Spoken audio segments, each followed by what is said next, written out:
Up with KREM begins now. This morning on Up with KREM, we have the latest on a mass shooting in Indianapolis. We'll tell you what we know about the people inside the Fedex facility. Plus, Washington vaccine eligibility now includes people 16 years and older, but supply for the shot does remain low.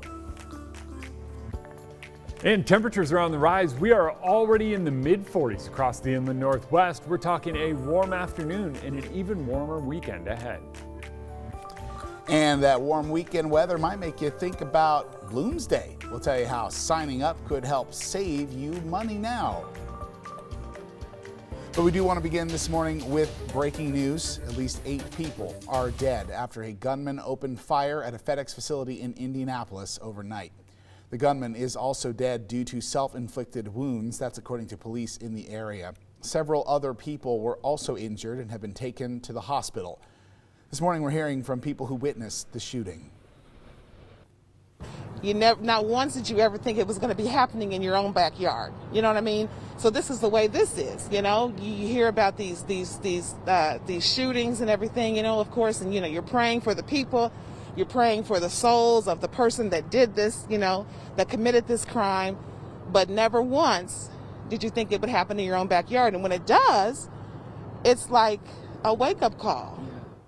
Fedex has released a statement saying its thoughts are with all of those affected and that it's working with the investigating authorities. We'll keep you updated here on Up with KREM as well as on KREM.com. Also breaking news closer to home. A juvenile girl has been airlifted to Sacred Heart after being hit by a semi-truck last night. The incident happened in Colton, Washington around 8:40 when Whitman County Sheriff's deputies were notified of a family disturbance in the town. After arriving on scene, a juvenile girl fled and was then hit by a semi-truck on State Route 195. The girl was seriously injured during the collision. Her condition is unknown right now, but the highway was completely shut down to traffic in both directions for nearly an hour. The Sheriff's Office will continue their investigation into that disturbance. Washington State Patrol will be investigating the crash. As always, we do want to thank you for joining us here on Up with KREM. I'm Joshua Robinson. Turning our attention now outside as the sunlight is casting its way onto Jeremy Legoo this morning. Hey, Jeremy. Hey, Joshua. It's a bit sunny, as you've noted.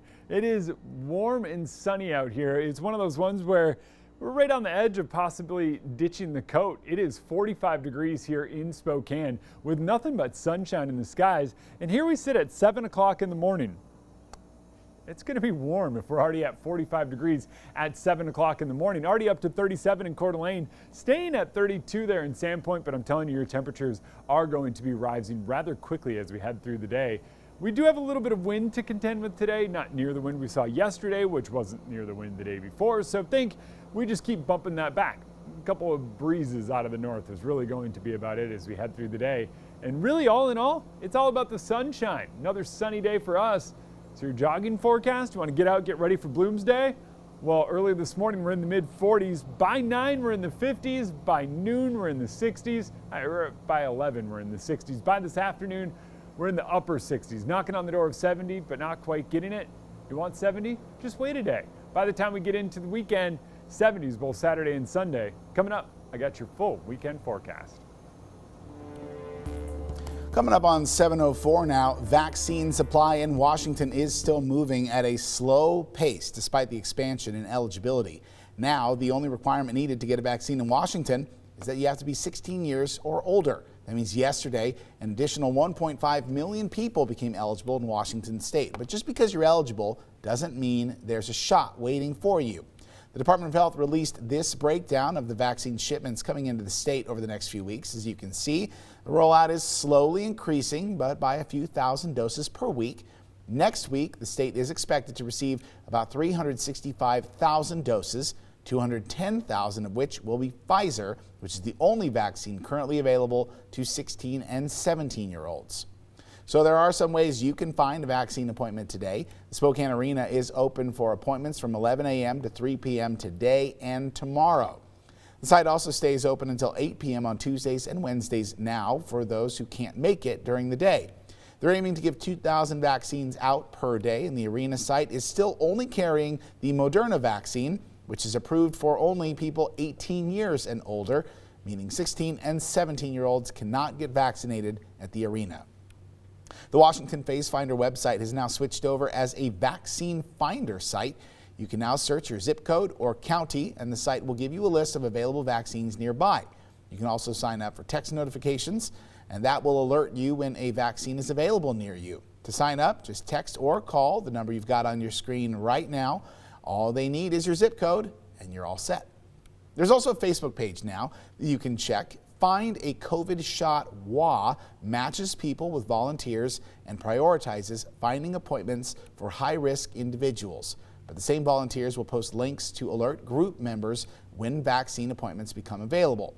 The group also has a helpline taking calls at 425-780-5785. And we know having these resources is great, but it's also a lot to take in. That's why we're making it a little easier for you today. All you have to do is text the word vaccine to 509-448-2000, and we'll get the latest information on vaccine appointments in the area right to your phone. Meanwhile, the CEO of Pfizer is now saying a third vaccine dose will likely be needed. Albert Bourla told CNBC's Bertha Koobs on CVS Health Live that a third dose could be 6 to 12 months after someone is fully vaccinated. He says it would be necessary to combat the coronavirus variants. Pfizer and BioNTech announced back in February they would begin studying a third dose. We'll be tracking this story so you can find out when and if the vaccine recommendations do change. Well, here at 7:06 this morning, it's time for your Morning Rush. More news in less time. A man has been arrested for first-degree domestic violence assault after he stabbed his brother. Wednesday, police were called to 28th Avenue and Freya after a man called saying his brother pulled a gun on him. According to officers, after the man who called them eventually stabbed his brother. Once officers arrived to the residence, medics were called and the victim was transported to the hospital with non-life-threatening injuries. According to the brother, the dispute started over alleged stolen property. A North Idaho man has been arrested for shooting a woman while she was driving. She then lost control of her car and swerved into oncoming traffic, causing a multi-car crash on Highway 95 on Tuesday. The driver was pronounced dead at the scene. 55-year-old Victor Klaus is on suspicion of first-degree murder. According to the police, he was in the passenger seat of a vehicle when he shot the driver. Other drivers in the crash were taken to the hospital with non-life-threatening injuries. Klaus is currently in the Kootenai County Jail, and his bond has been set at $1 million. Fewer politicians on local health boards may soon become part of state law. The Washington State Legislature passed a bill that requires at least half of every board of health to be made up of non-politicians. Right now, the Spokane County Health Board is made up of 6 elected leaders and 3 unelected leaders. The bill started up after Spokane Health Officer Dr. Bob Lutz was fired by the local health board last year and prompted a wave of debate about whether health boards had become too political. That bill now heads to Governor Inslee's desk to be signed. Looking ahead to next week, Downtown Spring Clean Week starts on Monday. The event hosted by Downtown Spokane will have emphasis areas each day. Monday will be sidewalks, Tuesday is graffiti and parking lots, Wednesday is for alleyways, and Thursday is for planters and tree beds. People just need to take 15 minutes a day to try and help make our city center shine. So if you're having maybe some trouble finding something to warm in the weather this weekend, this just might be your best bet. But another great way to get outside this weekend, you could go to a national park for free. Tomorrow, April 17th, is a free day at national parks across the country. That means you don't have to pay an entry fee. It kicks off National Park Week, and there are 4 more free days at parks for the rest of the year, with the next one being August 4th. That's your Morning Rush. More news in less time. Let us know what's happening in your neighborhood by using the hashtag #UpWithKrem on social media. Still ahead on Up with KREM, Bloomsday 2021 is now 2 weeks away. This morning we're checking in with Brandon T. Jones to share how you can get some help with your training today. Hey, Brandon. Hey, Joshua, we're talking about all things Bloomsday coming up after the break, and you'll hear from the executive race director, John Neal. Stay tuned. Brandon, watch out. Those people behind you are going to pass you. I know those were just the runners in Riverfront Park. Coming up, we are going to talk about the weekend forecast and why it might be a perfect one to get out those running shoes and start warming up for Bloomsday.